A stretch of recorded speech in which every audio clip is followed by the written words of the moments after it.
Hello guys, good morning sa inyo. Welcome back to my channel guys. Ngayon ating content sa ating vlog, sasagutin lang po natin yung katanungan ng ating followers rito.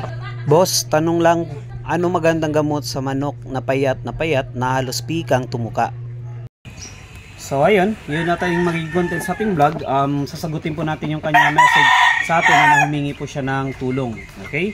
So ngayon, pakita ko muna sa inyo yung hawak ko rito. Ito yung manok natin guys na ito yung tatay ng manok natin na inalagaan na palagi nating pinapakita sa vlog. Yung dalawang pirasong manok natin, ito po yung kanilang tatay. Tapos yung record dito guys, nakatatlong panalo na ito. Okay, so hindi na ito sinabong pa at pinag-cross na dito sa mga inahin ng manok. Okay, so yung sasagot natin guys sa katanungan ng ating isang followers na kung ano nga ba yung gagawin para mapagana yung kanyang manok sa patuka. Okay, yung gagawin po, ito yung base sa experience ko, yung i-share ko lang base sa experience ko. Yung ginagawa ko dyan, chine-check ko muna yung manok natin kung meron nga bang sakit ito. Okay, so yung pag-check ng manok natin, ginaganito ko lang guys, tinitingnan ko yung kanyang bawat mata, tapos yung kanyang ilong, tapos yung kanyang alangala dito sa pinakataas ng kanyang bunganga at sa loob ng kanyang lalamunan. Kung merong mga keso-keso dyan at baka merong mga sani dyan na sa loob ng daan sa kanyang lalamunan na hindi makapasok doon yung mga tinutukan niya.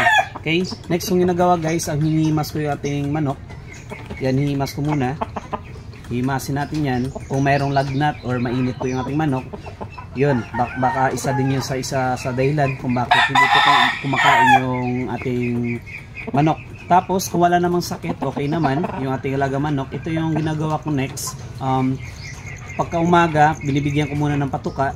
Tapos pagkahapon, hindi ko na siya binibigyan pa ng patuka. Tapos yung pagka umabot ng 9 PM ng gabi, binibigyan ko na siya ng purga. Yung mga tablet na purga guys na dinadirect agad dito sa ating mga manok. Isang purga, isang manok. Tapos pagka umaga, pinapaliguan ko po yung ating manok. Tapos mapaliguan, kapag natuyo na po siya, binibigyan ko siya ng Primoxel na tablet. Primoxel tablet para sa antibacterial flushing. Okay?